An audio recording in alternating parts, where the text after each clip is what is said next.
Disciplined stoners out on the scene, matching tracksuits and Jordan 3s. Can't wait to see you and smoke more weed. What's that you got there, a blunt for me? Fuck it, I'm lucky, I love you too. Let's see you all drop some new stuff too. What's there a Sunday on a Sunday cruise? Doing reviews for hair next skew.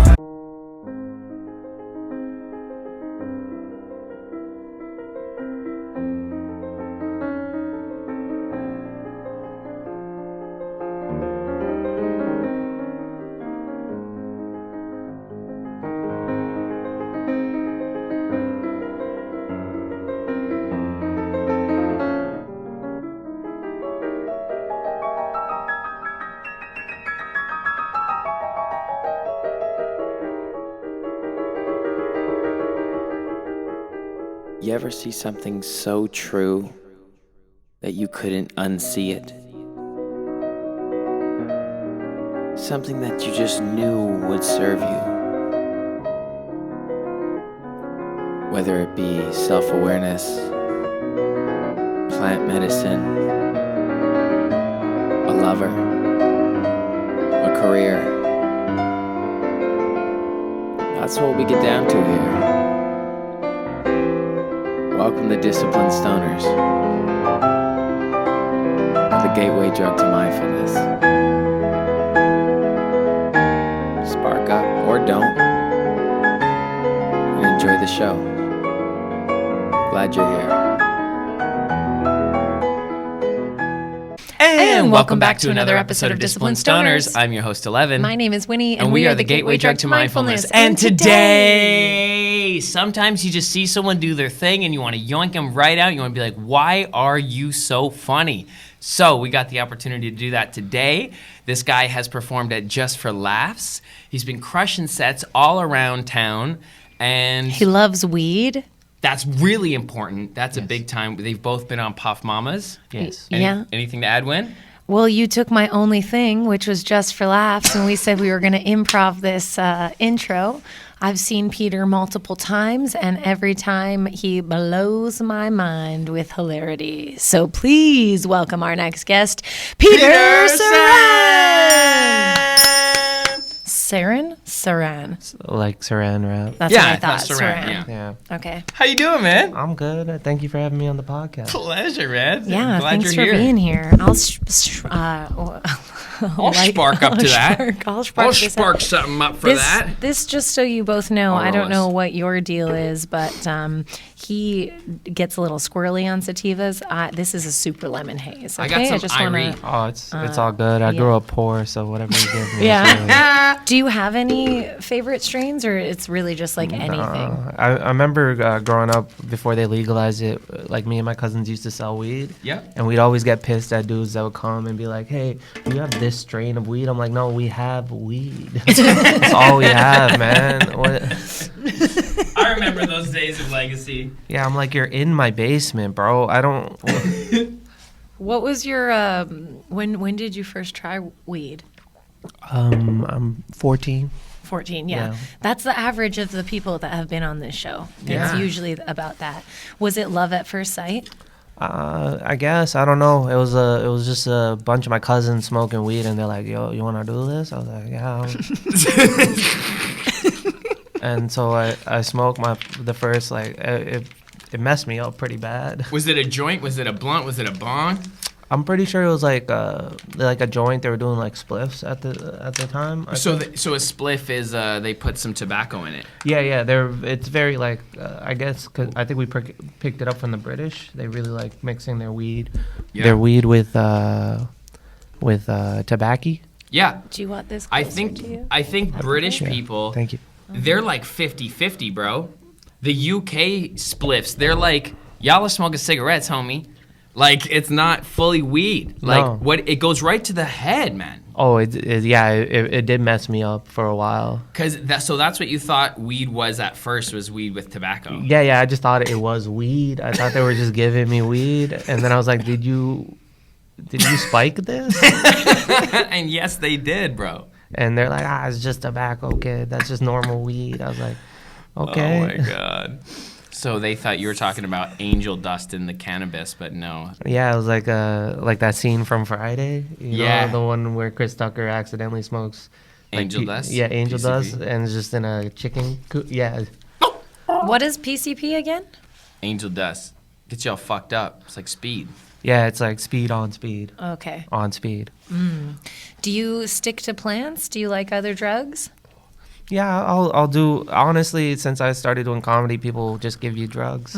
Yeah! So I've tried. Yeah, people just be like, "Hey, you want cocaine, buddy? I got cocaine." People sometimes treat it like a drug deal. I'll go in for a handshake because I'll be like, "Hey, thanks for coming to the show," and they'll just dap me up and it'll just be like Molly in my hand now. That's cool. And do you fuck with Molly? Yeah, for me it's different. Like other people want to party and Yeah. stuff. I just want to watch TV. Like sometimes I'll walk and if people are like, "Oh, I get mad horny on Molly," and I'll just walk by. I'll see like a couple like hugging. I'm like, "Oh, that's good," and I'll just leave. I was like, that's the trip for me. It's like, oh, I just appreciate life a bit more. That's beautiful. We forgave our moms on MDMA. Oh, really? Yeah, it was some deep work.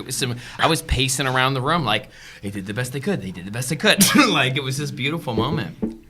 Yeah, Molly's a weird drug because it's one of those drugs that you shouldn't do alone. You know, like Molly, you should be surrounded by people, especially by people that are about love and stuff. Yes. And it shouldn't be like you can't just be going to like a board meeting like high on Molly, just being like, "Yo, what's the fourth quarter?" You know? Yeah. You want to like touch the person. Yeah, you can't. That's the HR. Like Sally from HR is really having a conversation with you. They're like, "Well, why do you keep touching people?" You put Molly in her shit. Yeah, see, the thing about I know a lot of dudes growing up that would do it. They're like, "This is funny. Watch me spike this drink." Oh my god. And it's always, and I'm like, that seems like a bad idea. He's like, it's Of a girl or a guy? no, just like we go to like prom and stuff, and it would be like we grew up watching like American Pie movies and stuff. Right. So we were really into like, yo, you know, what'd be great if we just put cocaine in like the punch bowl, and I'm like.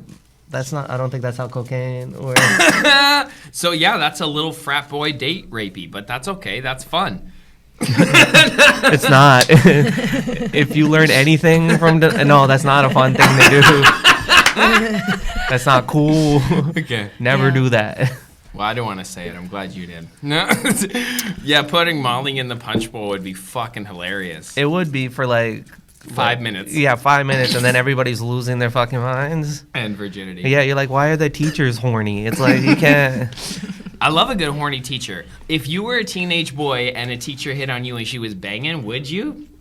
I guess. Right? Yeah, it For would. sure. But the implications are wrong. Like for me, it's like that's the coolest shit. I'm bragging to all my friends. Yeah, but then, it's for the wrong reason. Then she's not going to her friends and be like, "Yo, I just banged this hot 15-year-old." You know, this is not. No, she's keeping that shit on lock. Yeah, that's like private. Yeah, that's like those chats are like incognito. You're not.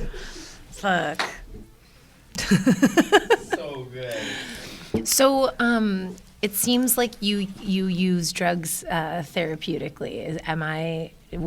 Is that a good assumption? Maybe I mostly just use it like because I have like severe stage fright sometimes. Really? Yeah, I get very anxious and anxiety ridden, and weed or like drugs in general are like they're good. Like I honestly.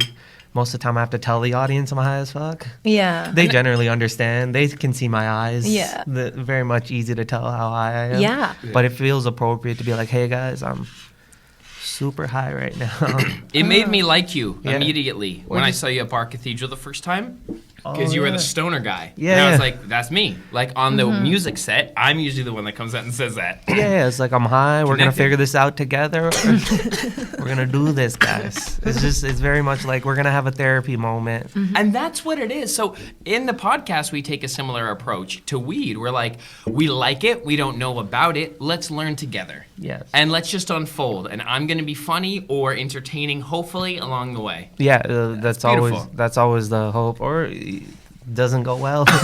Sometimes you miss, but that's okay. Most times you hit. Luckily, sometimes you're just in the corner being like, I made a huge mistake. Ever since I've seen you do stand-up comedy, I feel like you've been hitting. Yeah, I think something that What was the journey to that? I admire about your work when I see you is that you feel very present, because even the last show that I saw you at was at that Puff Mama? Yeah, it Redwood? was at that consumption lounge show. Oh yeah, the upstairs. You and guys both had really good sets. The music there was like a bass line going off on your set. Because the way I started comedy, I didn't start in Toronto, I guess the big city. If for anybody not from out of, I don't know, somewhere else. Yeah.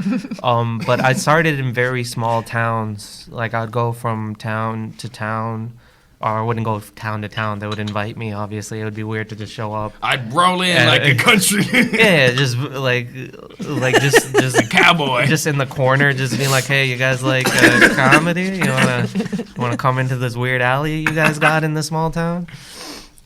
So you'd get shows at smaller venues in smaller towns. Yeah, and that's how I learned, because I was like, a lot of the time the skin color it was very like I was like a brown bean in a sea of rice kind of thing, where I was like the only brown guy at these shows. So I had to learn, I had to adapt, because I'm like, I don't want to piss off white people in small towns, because once they get together and they're angry over, like when white people get together and they get like really about something, oh my God, you don't really want to be in the path of that. Oh, that's so funny. I've been in the reverse. I was the one rice in a sea of beautiful caramel beans. Yeah. And I love that, but an equal amount of wanting to stay on the right side of people. Well, it's going that way. Yeah. Comes down the line like a factory. But no, respect, we man. We started, incorrectly. Respect on that. So I always say that, like, when people are starting out and they're trying to aim for the bigs or whatever, it's like, go do stand-up at, like, a bakery in the day first. Because if you can, like, not really, but you know what I mean? Hard, weird scenarios. Because if you can cut your teeth on that, then you're really ready for that yuck audience that's just like... Well, not even just that. Like, I started to do some of my weirder shows when I got here. You know, like, especially when they legalized weed. Right on. Every year they do. I guess it used to be they would march for the legalization of marijuana. Yes. I was part of that and shit. And now it's like a parade every year. It's a parade, not a protest. Exactly. And they invited me to do a set on like one of the parade floats. Oh my God! Yeah, somebody set it up and it was bad. A moving set, because you can't build a rapport with the audience. It was just like, hey, so you guys are okay. Hey, you guys are okay. It's not conducive to what comedy. It's an interesting idea, but it would need to be like, you got to shout one-liners. Well, not even just that. I remember they stopped on Yonge Street once, and so I could just do like a 5-minute set. Yeah. Okay. And the mascot they had was right behind me, and he was just a marijuana leaf. Oh no. But he looked so angry, like nobody could see him but me, because I was this close. I'm like, oh, you look angry. And so I'm doing comedy. I could just see like mad leaf. Like I can feel him just staring at the back of my head. And that's I'm not like, the plant. You're not doing a good representation of the plant, mister. The guy inside the suit was pissed off? He seemed pissed. I was like, I think that wasn't what he was looking for his career. Like I think he was at least trying to get like mascot of the 905s, but got like mascot of a weed float or whatever. And I remember, it was bad. It was a bad show because, first of all, everybody's already stoned in the audience. Oh my and then you God. got passerbys just walking down this very busy And they're like, what is street. this? And they're just staring at me. And I'm staring back. I'm like, I don't know what to do. And I remember the cops had to like, they were following us because, I don't know. I guess there could be a riot at this weed thing. The escorts. No, it's all virtue signaling. It's like, a police presence on site. You know, don't worry for those scared people who have But pre-existing they were stigmas. staring at me like, oh man, this is bad, man. They could even feel how tough your job was that day. They were just like I've never seen a cop smile. Yeah. And when I see a cop smile, I'm like, oh shit, it's going bad. Nothing's good when a cop starts smiling. I don't say much, like I'm talking to a cop. Well, just I find it easier when they're like upset at you. At least you know where they're coming from. Well, usually I just try to stay away altogether. Oh, yeah. My favorite way to talk to cops is this. The only time I feel okay with cops is like when I'm on stage, like they're in the audience and I have to interact with them. Yeah, it's the only time they can't do anything to you, bro. I used to busk. I used to freestyle rap outside the Blue Jays Center, and like one time this cop was coming up on me, and I break balls. I have all sorts of fun. I'll go as far as talk about like make a bacon metaphor. Yeah. You know what I'm saying? Like there's something there that they're like, they have a little laugh. And I was packing up one day after a great day. I was definitely on federal grounds of the Rogers Center as well, so I was like kind of scared that this cop was hanging over me. And then I was like, fuck, just ignore him until he goes away. Just like having to speak to because I also drove for like over a decade without a license. Oh, so like talking to cops, period, I still don't have It's it. insane, Peter. May I say?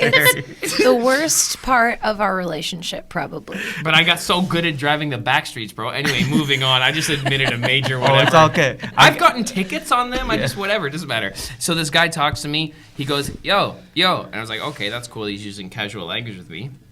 He's a Latin cop. He said, bro, I've been watching you for like a couple weeks now. And he's like, I love what you're doing. I was like, I took like an emotional dump in that moment, you know, because I was so scared he's going to try to hit me with a citation or something. I'm like, that's good. It's nice. I had a nice interaction with him. Yeah, cops never interact well with me, you know? Like I remember I was riding to Ottawa for a show. It's about a 5-hour drive from here. Yeah. And I'm just driving, and I'm driving slow because I drank those edible drinks, and I thought I'd be okay on them. Oh, yeah. Yeah, because I was like, I smoke weed like every day. Yeah. I'll be good. They Just hit one different, especially if you take it down quick. Yeah, I was just like sipping it, and I could just feel it. So I was like, I'll just slow down, just keep driving normal, just as normal. I'm in the slow lane. Trucks are passing me and shit. I got honked at by a truck. You're going like 30 on a highway, bro. You don't even realize I was like it. 70 and 100. No, but the way I got pulled over, I know. But the way I got pulled over, I was only 10 under the Okay, the so you were at speed limit. 90. I was at 90. That's not bad. And the cop's following me, and I know he's following me. Oh, that's the worst feeling. It's like you're being hunted. Yeah. And I'm like, I gotta be going. Am I going too fast? I don't know. I could have just checked how fast I was going, but I was like in my head, I gotta be speeding. This is wrong. It's gotta be like American, like whatever they do. And so I get pulled over finally, and he steps out of the car. He comes. He's like, hey, ID, all that. I give it to him, and he goes back to his car. And he comes back, and he goes like, do you know how fast you were going? I was like, nah, officer, I don't know. He's like, you're going 10 kilometers under the speed limit. Why were you going so slow? And I couldn't say this out loud because in my head I was just screaming, because you were following me, asshole. You could have said that though, for real. I could have, but I don't. I just. Yeah, that's You'd be like, then why are you so scared? Yeah, don't say that. And so I was like, oh, my bad, officer. I didn't know. It's. I'm sorry. He's like, just don't do it again. Just follow the the flow of traffic. I'm like, everybody's going like 140, dog. Yeah, I know. And I keep right? seeing signs like you go 140, you're getting like a fine introduction. So I was afraid that if I start going like even like 110, the same cop's gonna show up and say and pull me over and be like, "Do you know how fast you were going?" I was just scared, bro. That's the thing. Is like it's never like cops sometimes will say cool things. You're like, oh, that's a good cop. Yeah. But then most of those cops are just like, buddy, I'm about to fuck your day up. I know. It's fucked up, and sometimes we talk about this kind of self-awareness in terms of manifestation and what you attract and like what you do with your thoughts. And it's definitely taken a lot myself from most of the friends I grew up with are in jail. Yeah. Like most of them are, so I definitely have no thanks, but I was also the white guy of my friend group that would deal with the cops because it's fucking true. Yeah. If you're a darker shade, you're having a harder time. And that sucks, dude. That fucking sucks so hard because it's such a lie. So how do you trust authority period after that? Like, how do you trust a doctor if you can't trust a cop? Like, you fuck up the whole system. You shoot yourself in the foot. Well, they will shoot you in the foot. That's kind of their thing. Excuse me as I... Do they go excuse after me- feet? No, now that I say it, it'd probably be better if they just started shooting unarmed people in the feet. I was like, at least I can survive that, bro. Ah! Like, Yeah, why don't they? just make me dance or whatever cowboys used to do. Like, Yeah, Nah, right? It's fucked up. And, excuse me as I mansplain my Caucasian-esque participation in this bullshit on that element. But you're right, man. Cops have not proven themselves overly aggressive yet, fully. But Or like even able to make like decent decisions. Yeah. We were walking. There was like a traffic cop, but like he's a police officer, and and there was some caution tape or something where you couldn't walk, and Ellevan was about to walk under it in front of this other guy who was about to walk under it, and I'm like, nah, let's just go around instead of like go direct to the other side of the street. And the cop turns around, and he's like, hey, he like gets so mad at this guy for trespassing this very small area. They abuse the power of it. And then he's like, he starts attacking his character. He's like, what kind of guy are you? Like crazy. Personal. I'm like, bro, Yeah. you're a cop. This is not appropriate at all how you're behaving right now. honestly, I would prefer like a cop just bullying you, just being like, yo, you should lose some weight. I'm like, yes, officer. You're right. then actually cost you Fuck, money. I think that's the yeah. thing. It's like, whose side are you on, bro? Are you protecting civilians or are you fucking marching in the king's army, like patrolling at people? Like, we don't need that. Like, my dad hates cops so much to the point where he got a ticket driving across the country, and he's like, I don't live in this province, right? I'm not gonna pay this.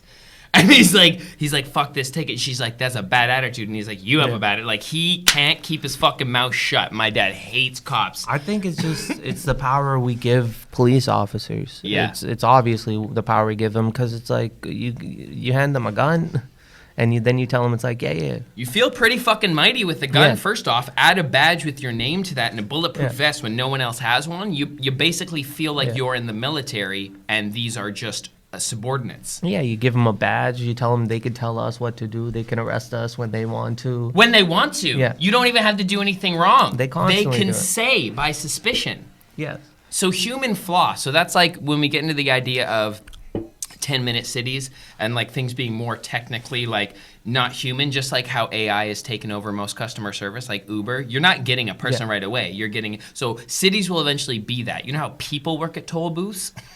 Yeah. It's a waste of a fucking salary. You can have a thing. You either pay or you don't. You're not getting through. I blame Dick Wolf for cops being like, you know what I'm saying? Like if you Law and Order, yeah. dun dun. If you ever watch Law and Order, you start to realize that they love like the only lawyers they love is the prosecution. Yeah. That's the only side they'll fuck with. The cops are always right, regardless of the situation. And then the defense lawyer is the piece of shit, and you're like, but that guy's the one who chose like to make less money so he can protect somebody who might not be a scumbag. Come on. But it's like that's the law, right? So that's what it's like. I just don't trust authority, period. Like high school dropout. Okay. Like, it's just like, I don't think it's a good character mark, and we will balance this out. I just don't, internally, when I use my intuition, I don't think it's a good character mark for you wanting to control others. Yeah. When I feel like it's a good thing to control others, I know it's coming from a place of toxic ego, limited lack, aggressive fear. And it's like, you're not well, my friend. Like, if you think it's cool to hunt, I'm not even going to get into the disgusting racial aspect of who gets hunted more. But if you like, and what system that implication has. But if you think it's cool to go patrol people, you're not well, bro. But if you're out here trying to help someone, I believe in that. I've seen good cops. Yeah, They're there when you need them, and they're helpful, and they can help. Yeah. I've seen it. It does exist. Okay, so what I'm looking for is like, what is the next step then? Like, if we're going to ever change The eradication the of the system, institutions, because the bias lies in the institution. I think guess, that but creates chaos. That's too that's- much at one time for humanity. I like chaos. Yeah. But the problem with it's like What's not chaotic about? Sorry, go ahead. oh no, it's fine. I do want to go back to a point where just before you started that rant, you were like high school dropout. Just real quick, go. don't hold me against anything I say. High school dropout. So the police are fucked. We gotta tear down everything. It's the most stoner shit I've ever heard. Is like we gotta end it all. Yep. I think that's why they made Weed illegal in the first place. Yeah, because they made everybody communist. Apparently, and they're just like, you can't. Bro. Maybe everyone on the force should have to undergo 30 days of microdosing psilocybin. When do I get the joint back? Oh, sorry. But it also feels like even if you did that, crazy people still do crazy things. Yeah. Like Yes. you could give them mushrooms, but if they're Well, that's what I mean. Like, there's never going to be a moment in time where, fuck. we have these institutions, and the only way It's all good. man. anything will change is like you said, if we tear them down. But then No, I don't think that we have to tear them down. I think we need to eradicate them, which means we can't govern millions of people one way. But that's the thing. It's like once you tear that down, it's like you said, it's chaos. But then it's chaos for generations. No, listen. So Yeah. here's the actual idea. Not just to strip it completely. Before the system of here's how I think we serve world politics. It's insane we're getting into this. Before you remove the stencil, you have to have traced the lines, right? So before you take off the training wheels, you got to learn how to ride. So before you remove the system of law that says you can't physically abuse one another, we have to create such tighter, smaller systems like villages that I would never want to hit you. You would never want to hit me. I only want to share with you, and you'd only want to share with me. Those systems find the heart that keeps the actual society together and the thread of helping each other, because humans can't exist in mass. We only exist in small villages. But we're never not going to exist in mass. Well, Not there's- for now. That's what I There mean. are though. too many people. But you have to, that's just my idea. You have to have communities that have each other's backs well enough that that chaos wouldn't ensue. But we're just humans. We're so Yeah. unpredictable and we're addicted to violence, so it will But never that's be. that's the thing. It's like you try to create these peaceful, We'll gang up. yeah, utopias. But the problem is like people will always want to use that to their advantage. Some. Like, well, some, but like most of the time, it's like And we have to protect against it. yeah. But you see, authoritarian regimes do it all. They take the goodwill of their people and they use it to do atrocious things. Yeah. It's like it's just that's, Every time the general population just gives up their own discernment to follow the law of what is blindly being, demanded of you, it's no good. But that's the thing. It's That's no good. That's in their mind community. That's nationalism. When the problem with that is It's like no good. it never is. But like you said, if you tear down what we have right now, it'll take generations to rebuild into what you want. It'll It get will. it'll get off track again. Yeah, a I lot of think- people will die because of that reason. And It's like religion. yeah, It's like religion all over. it's the idea of it's our morality. It's like if we don't have any more morality, what are we going to lean towards? We're going to lean towards So what we survival of the fittest. Yeah, what me and Win often land on, and that's true, really good points. What we land on is that we're just here to dance and try different things, and there will be sensations on certain timelines. So that's the thing. We're definitely commenting on kind of the third dimension world as it Yeah. is right now, and it's cool that we see some of the same things. Well, things are changing. They're like like we're smoking weed. Like a Yeah. couple of years ago, we could have went away for a while Yep. if totally, somebody found us exactly. doing this. There's progress. You're right. That's beautiful. But it's always small increments, and that's why it's like Mm. as much as we all hate the justice system and the way it is, it's like it's a small little things. Yeah. It does keep order. It does help when it needs to. Mm-hmm. A lot of the times, it's very corrupt is the only issue, and it's hard to get rid of corruption, especially that. Can you get rid of corruption? Because you'd have to get rid of corrupt people. And that means you're probably gonna have to step the line there. Okay, stepping with. So are you cool with that? It's kind of that thing. It's what comic books taught me. It's comic book morality. It's like good and Yeah. evil. Yeah, comic books Yeah. do really put. It's like that generation's Bible.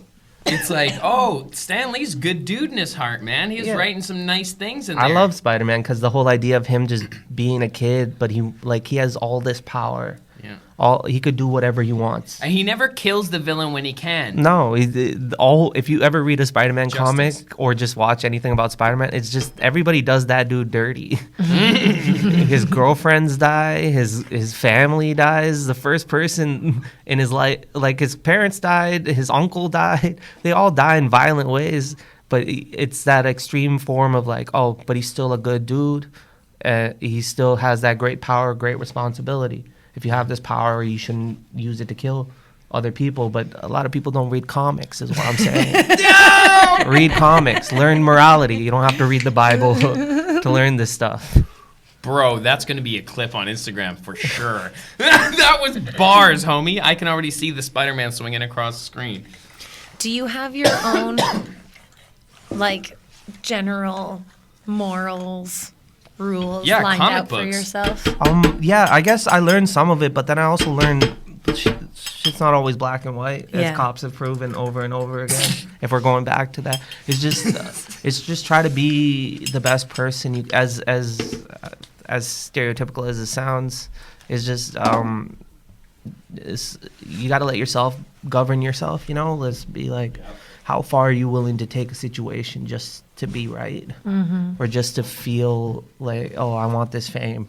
Who am I willing to go like walk over to get there? It's like that's not always the case. Mine's mostly just get high, and hopefully comedy goes well. That's like, awesome. That's all. It's priorities, and for me, comedy is one of them. I guess. I know it's and it's a very privileged thing I get to do. Yeah. It should be that. I have a real job. This isn't comedy's not. It's Canada. I don't know who's watching. Fuck, you should be a full-time comic. I'm cool with it. I've always worked. I've always had jobs, so it's always weird when I don't. I get to do this and still have a job, which is very nice. But sometimes for a lot of people it's not, but yeah. I like working. You're very mature. I look pretty bad for 27 though. That doesn't matter. Just aged terribly because of my wisdom. Well, I think the wisdom is much more important. I don't know if I was thinking any of this shit at 27. Oh, this is just being broken. That's all this is. When did you break? I don't know. Probably when I smoked that joint. Do you listen to any philosophers or like any? A lot in school when they would make us and stuff. I really well, it's generally where you learn everything, in my opinion. I was a very very big fan of Descartes. Oh. He spoke the truth. No, his whole thing was the truth might not be the truth. His whole thing was maybe we don't even exist. Yeah. That's if we're getting real stoner. About it. Descartes a very stoner philosopher.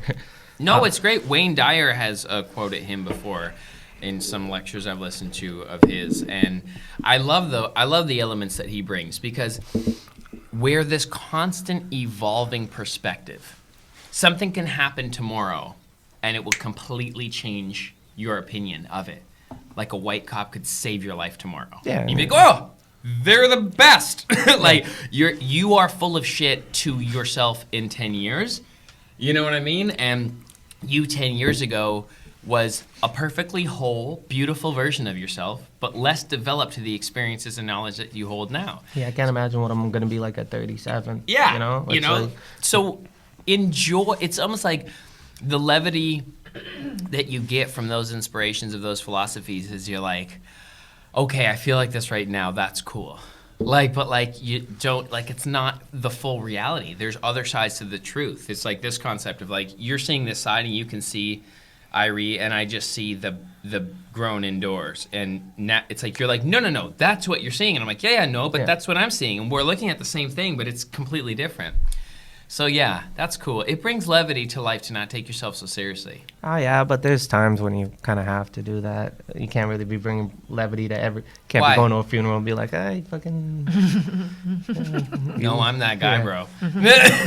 I find I feel like I don't know. Just that's respectful of you, though. You're a very respectful guy. I think there's a difference between believing that death isn't like I think the belief The system end. that you hold Yeah. is he doesn't show up disrespectful. I just wanted to clarify yeah, that. just- He's not showing up like, well, he he There's chose a lot it of times during this podcast where you're like, he's not really, he's a better dude than that, Just looking at the camera and being like, That's what I'm here for, bro. This would be a boring show if I wasn't a part of it. Fuck. I'm gonna be honest.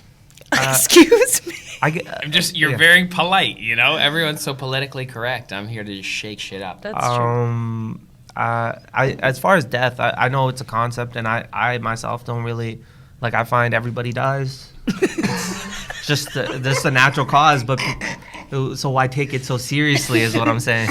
Yeah. Everybody has their time. There it is. So there's the full levity. That's what But you land also, on. I feel like That's the wisdom. We spend our whole lives getting to know these certain people in our grandparents, our parents. Yeah. So if they die, or even a close friend that you've known for years dies, and It's then sad for you. yeah, it's sad, and then some dude shows up being like, "Yo, I got jokes," just saying. Nah, You're it's like- not right to enforce your frequency on others. And it's definitely right to, offer condolences if someone is processing. I see that, but it's I think the saying is time plus, or tragedy plus time equals comedy. Yeah.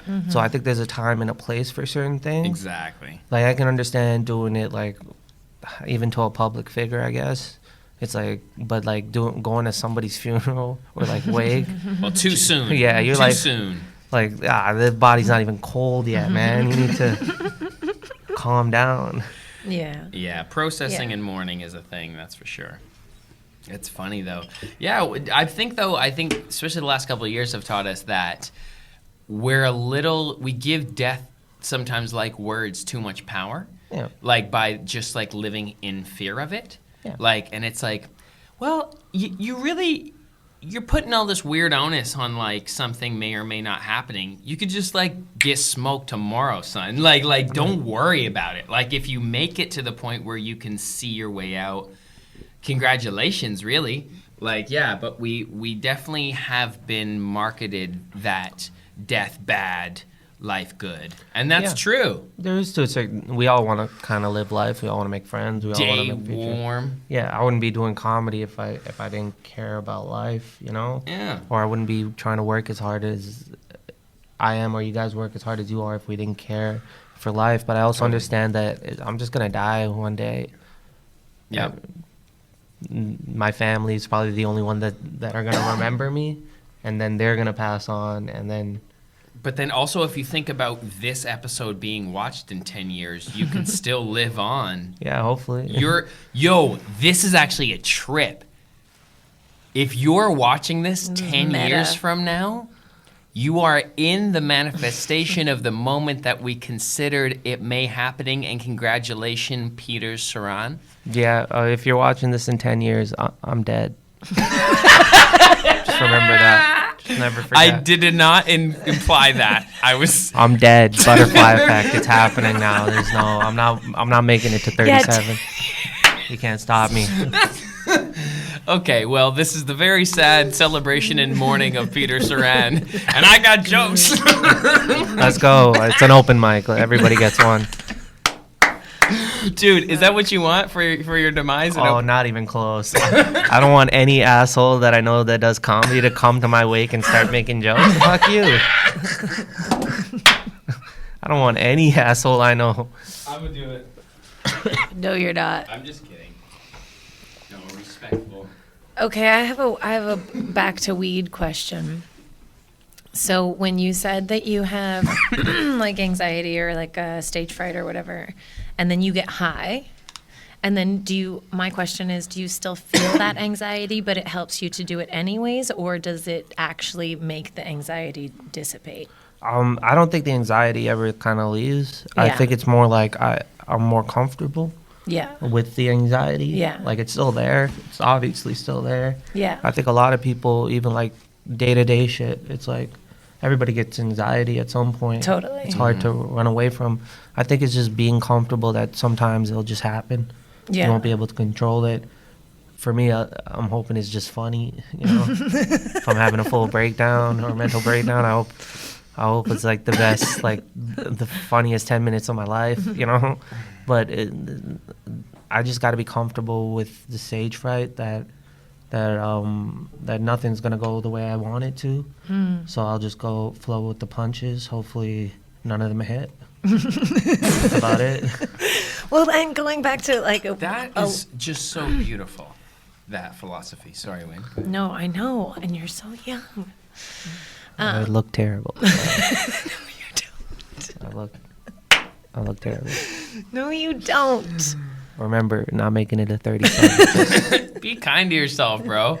So when I last saw you and you started talking about the music that was happening, I was just like, that's so funny. Like, I don't think that I'll ever be that funny. I don't know if you want my kind of broken. I don't seem to be in a pretty loving relationship. I am. That's true. You don't want this. I promise you that. It's a lot of staring at the wall. How do you feel during moments of silence on stage? I like it. I used to hate it. I think every comic, when we first start comedy, I feel like it's about the laughter. We want people to laugh. Yeah. And then the more you do it, you start to realize that when you become comfortable with the silence, people start to understand a bit more. It lets you slow things down. Yeah. It lets you.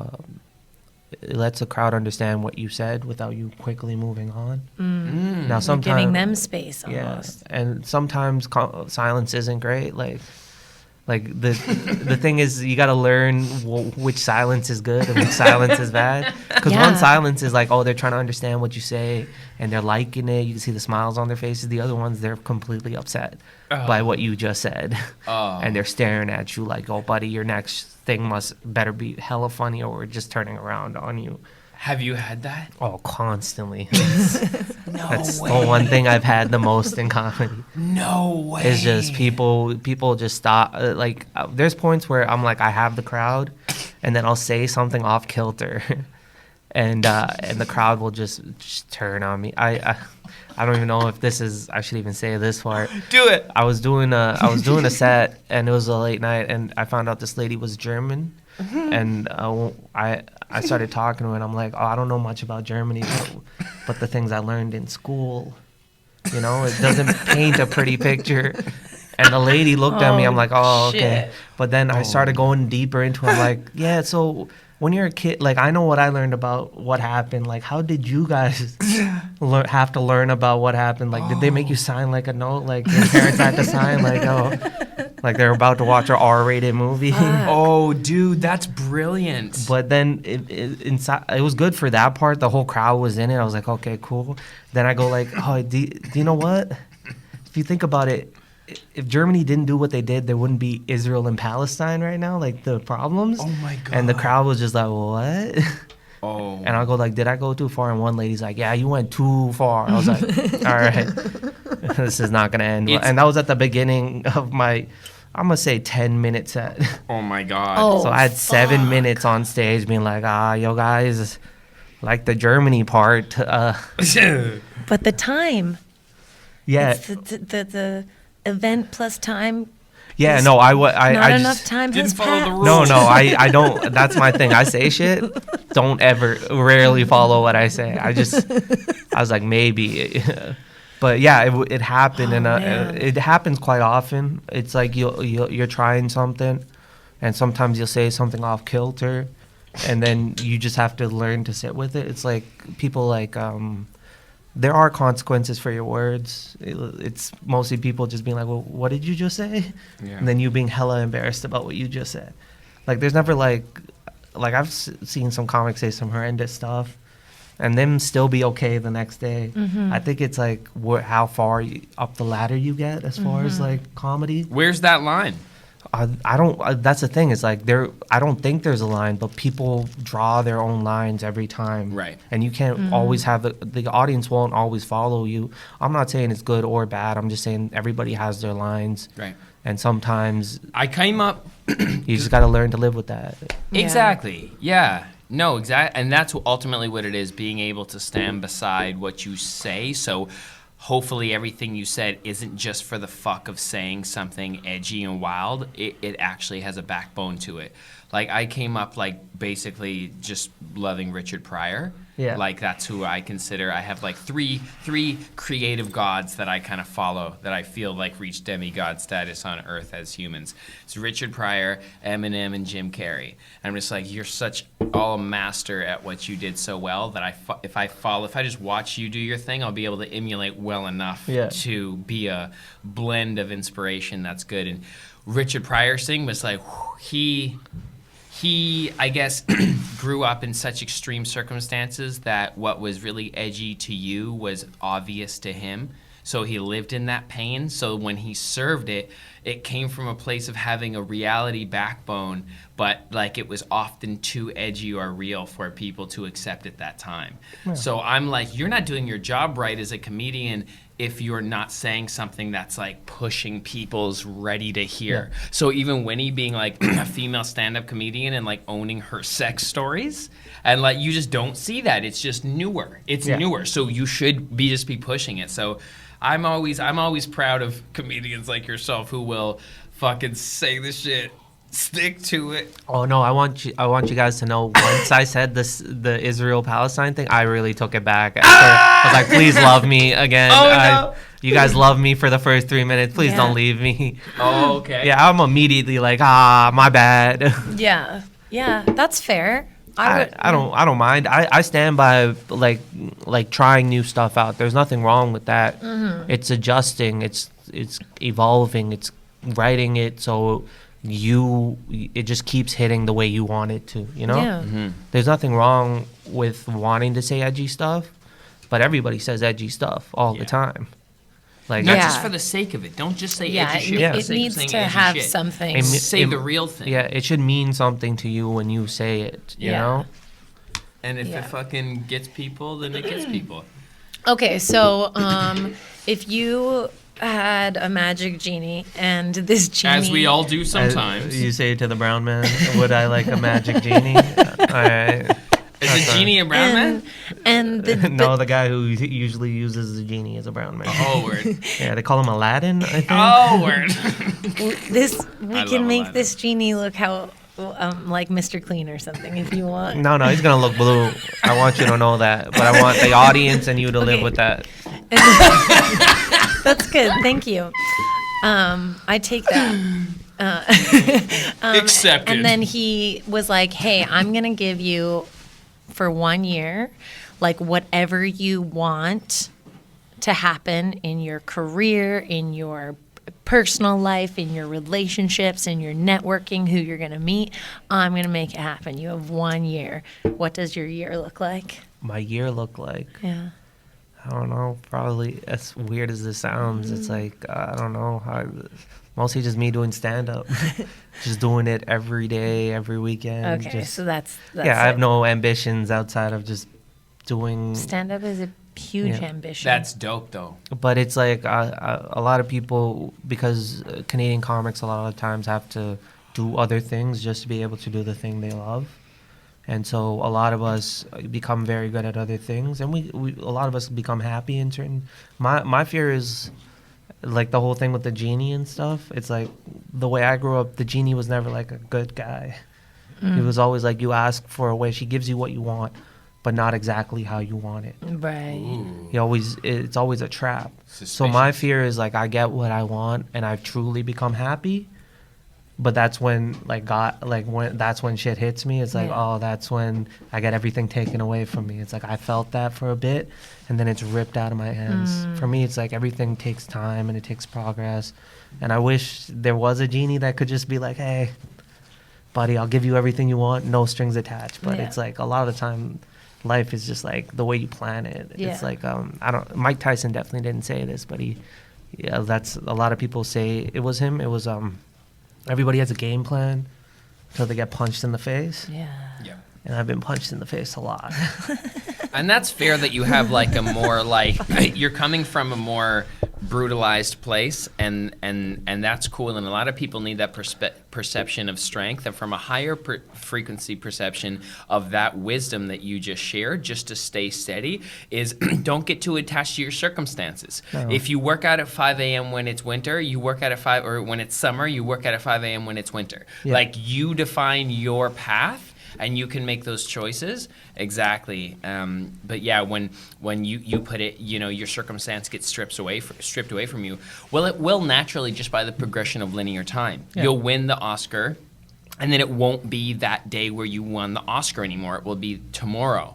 And then it will be the day after you won the Oscar, and then a month, and then a year, and then it's like naturally things change. Yeah. So you can't get stuck to those moments of glory in the dream. You can work towards them, though. I think it's worth working towards them, because the journey is the fucking meat. Yeah, for me, it's I think of it this way. I think of I don't think Will Smith woke up that day being like, I'm gonna slap the shit out of Chris no Rock way. and then lose everything. Yeah. And that's Right? that's what happened. That's my fear, is I'm finally happy. I've worked so hard to get what I want, and then it's just all ripped away from me. Well, that's due to your own actions one way or another. It's usually your own actions, but that's what I fear the most, is Do you hold back from happiness because you're afraid of the consequences? Yeah, I don't know about that, bro. You should definitely actually pursue this shit. I'm glad we're chopping this open right now. I guess the therapy, nice.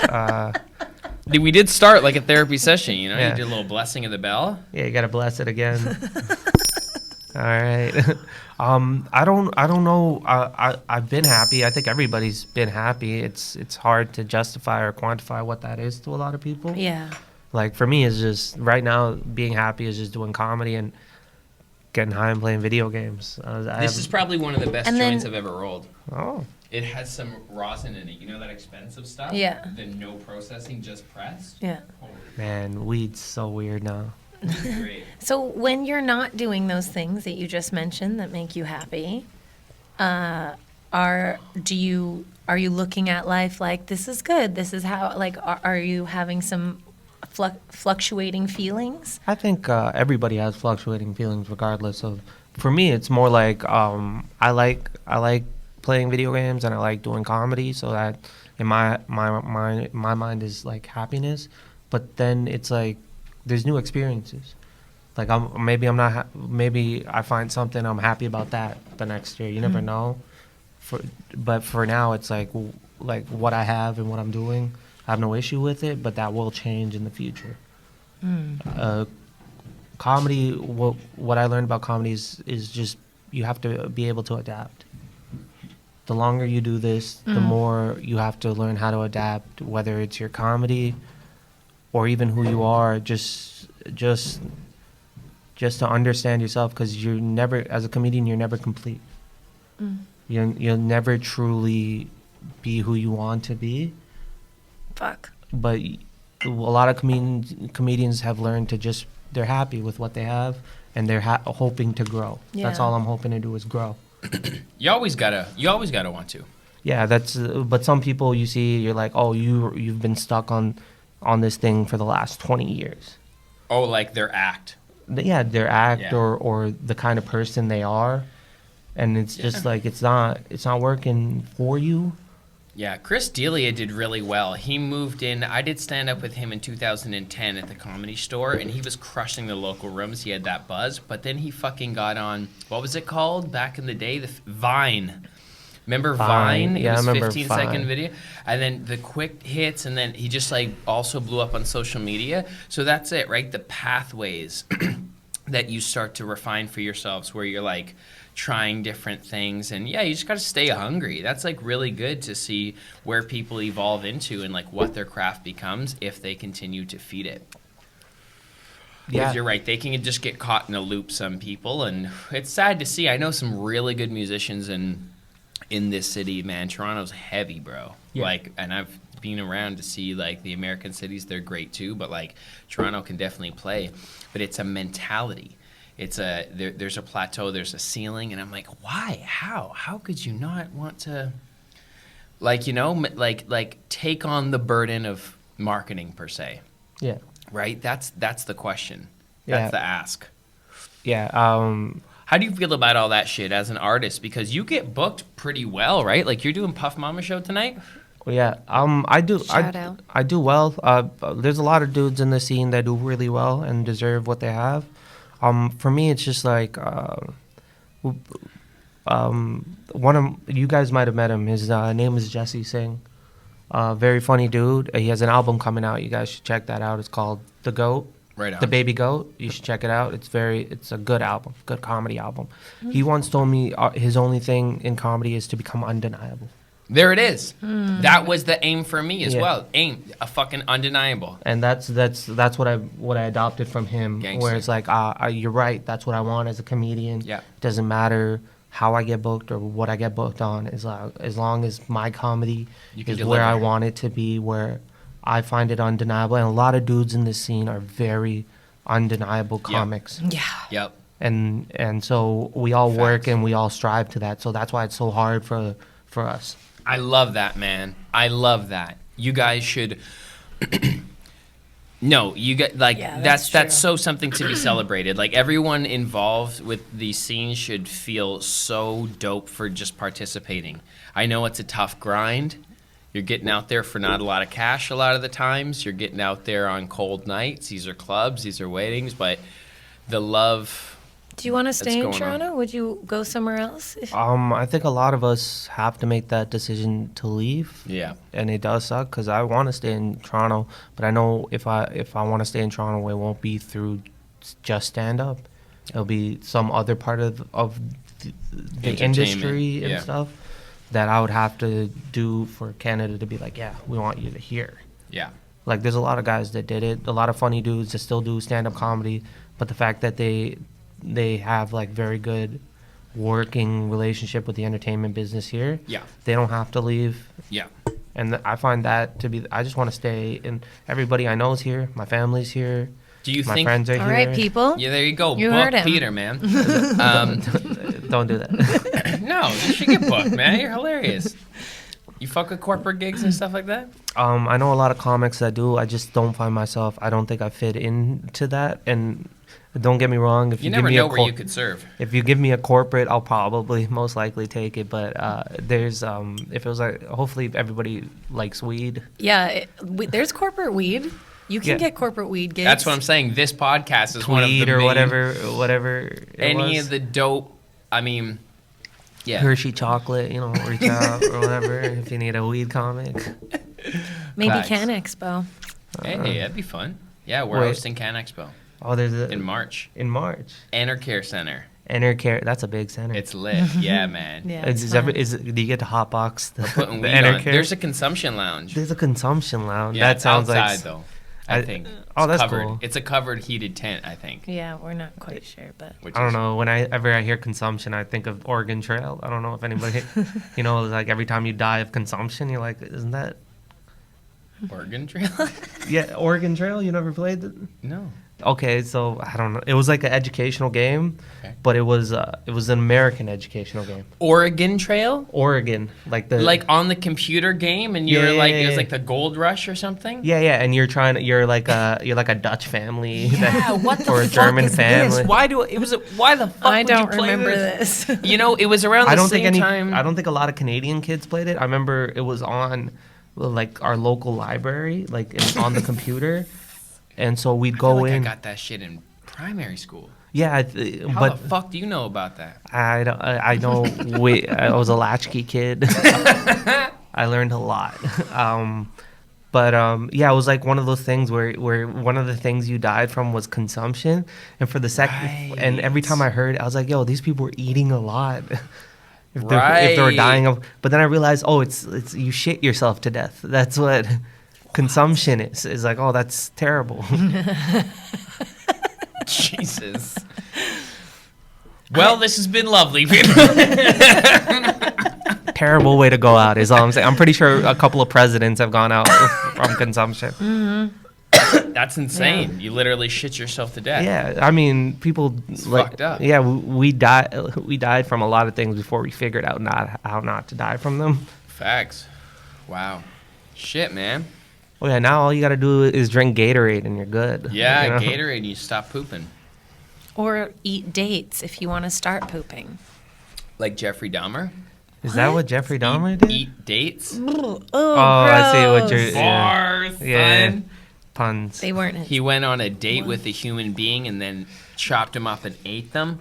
I mean, I think he tried to make zombies out of them first. He put like battery acid in people's heads because he thought that's how you make a zombie. And to an extent, he kind of did because it left the people completely Zombied. They were so zombied. zombified. Yeah, but it's That's funny. it's actually a very terrible case, and the show does not make a good. They make him hot. That's weird. Oh man. They made Jeffrey really? Dahmer hot. Yeah, they made it Evan Peters. Gross. Because he Bad. was charming. That's how he lured women in. No, men. Men, sorry. Or I think he might have murdered women. No, but he was gay, right? Yeah, or yeah. Anyway. We have not seen the show. Apparently, it's the Netflix show. It stars like Evan Peters playing as Jeffrey Dahmer, and I'm already like, because I don't know if you remember Monster, where they took Charlize Theron and they actually try to make her look like Eileen Wuornos. They did not do that with Evan Peters. Right. He just looked like Evan Peters. So people were like, Yeah, "Oh, there's fuck like, this guy." I guess. Apparently, Ted Bundy was also very attractive as a serial killer. Yeah, Ted Bundy. That's what I was thinking of. I don't know. I know a lot of women who are into those stories and that type of content. I am not one of them. I think for more, it's like I think my sister explained it to me. She listens to that stuff because it's like you learn from it. It's like learning from history and kind of like you learn about these psychos, and then you're like, oh, I'm never gonna fall for one of these psychos. Right. Never listen to it. Yeah. And then you also get to learn, like, because I'm hoping a lot of show or a lot of stuff that do documentaries like those focus on the victims more than they focus on the killer. Because I know a lot of people are into like serial killer like memorabilia. Yeah. So I that's think always probably weird. just because they don't understand it, maybe. So they're like, No, let me. I think it's because they understand it too much. Ooh. They're just too, like, when you get, like, it's like a fandom. It's like when you get very invested, you start going to these, like, one of my friends tried to explain, like, My Little Pony has, like, a very big fandom, and it's mostly adults. They call themselves bronies. Oh, And they have their own kind of like fan expo every year. But it's apparently like a very like weird fandom.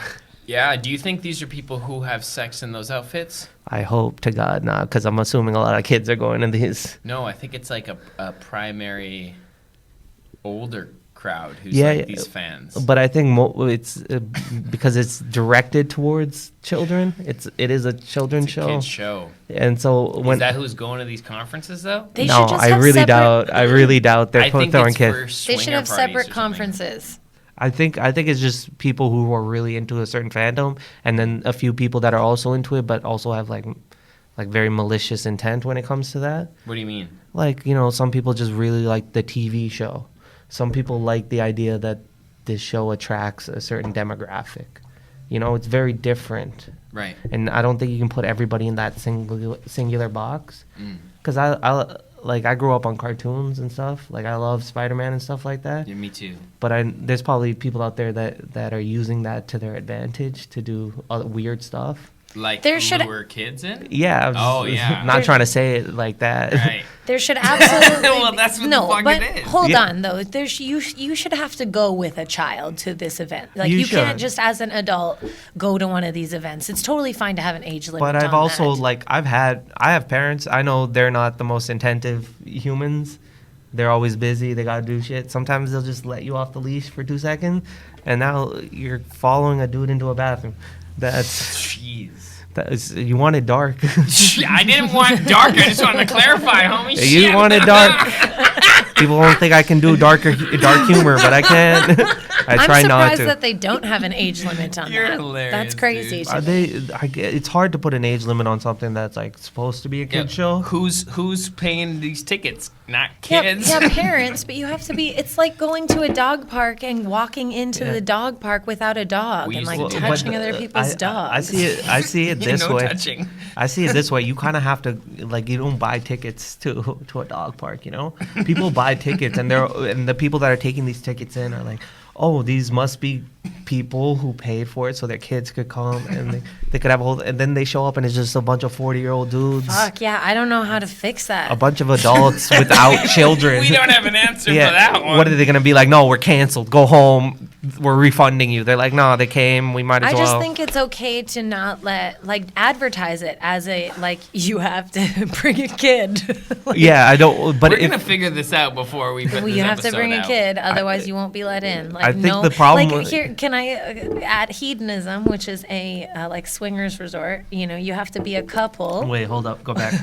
I thought you meant hedonism as the philosophy of Yeah, hedonism. it is. But- It's also but- the name of a resort The resort thing. Okay, so it's a resort called hedonism. Okay. because of the philosophy of of the philosophy, meaning. but I assumed you just Same. meant like philosophy, and then you're like, then people show up to hedonism. I'm like, Yeah, that's okay, exactly right. I guess that makes sense. Same concept though. So at this resort, it's couples, threeples, and single ladies. If you are a single man, you are not allowed in this resort That's probably a good. due to Being just a man. safety. Facts. Yeah. Just safety, Facts. honestly. Yeah. So you could say a similar thing for My Little Pony, bro. If you're over the age of 21 and you're coming to this thing like by yourself, like we can't for safety reasons. I hope you understand. That's why you got to go to the Gilmore Girls convention. It happens every year in Toronto. They bring one cast member every year. Last year they brought in Melissa McCarthy. Yeah, that's her name. Whatever. You love the Gilmore Girls. Do you go to this? No, I'm making it up. Don't look this up. Oh my God, I was actually like, that's crazy. I believed you if- wholeheartedly. You're full of laughs. I mean, like, I feel like if you had like a Gilmore Girls thing, that's very much like older adult women showing up to that and being Yeah. like, I'm looking for a younger man. That's what a Gilmore Girl convention That's probably hot. is. That's hot. I mean, at least it's legal, you know?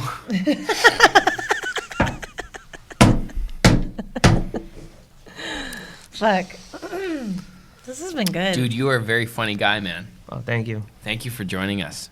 Thank you for having me. This was very fun. Yeah, this was really a nice way to spend the afternoon on this rainy day. Yeah, you brought great levity. We touched on some dark topics. I enjoyed myself. I'm high as fuck. Yeah, me too. Any kind of closing sentiments or whatever? Oh, I'm sad it's over. But any closing sentiments before we wrap up, or where can people find you and let us all know? You can find me on mostly Instagram, Saran Wrap. You can find me under Saran Wrap.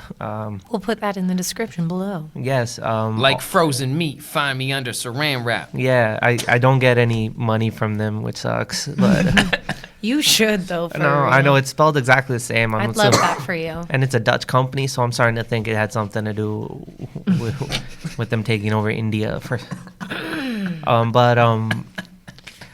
about that. No, it's all good. Follow me on Instagram, Saran 0_0. Also, like I said before, check out my homie's comedy album, The Baby Goat. It's on all streaming platforms. I don't really have anything to plug, so I thought I'd just plug that. Sick. That's I a love solid that. thing to do. We're going to find that and put that in We're the gonna peep it description out. below. Please do. And big shout out. We're back in the Meta Milky Way, everybody. Yes. First one back at the stew with Peter. So thanks so much for this space. What we want to drop a gem before we dip, because, I used to There's read lots of something. gems in There's lots here. of gems, so I just want to give him an opportunity to just say, what is a piece of advice for a happy life that you'd like to leave the audience with? Just be you. Well, it's as simple as that sounds. I mean, like, who's gonna do you but you? Come on. So, facts. Fuck with yourself. Oh, Bless, I man. love that. I'm going to start fucking with myself. Fuck with yourself, Winnie. Yeah. Thank you, bro. Thank you for having me. Bless Thank you. Subscribe, tell a friend, send nudes to those who want them. Consent. Dress for the part you want to fulfill. That's, I don't know. Yes. Okay. See you next Okay, week. bye, guys. Bye. Oh, that was great. I gotta ask Jesse.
You ever see something so true that you couldn't unsee it? Something that you just knew would serve you. Whether it be self-awareness, plant medicine, a lover, a career. That's what we get down to here. Welcome to Disciplined Stoners, the gateway drug to mindfulness. Spark up or don't, and enjoy the show. Glad you're here.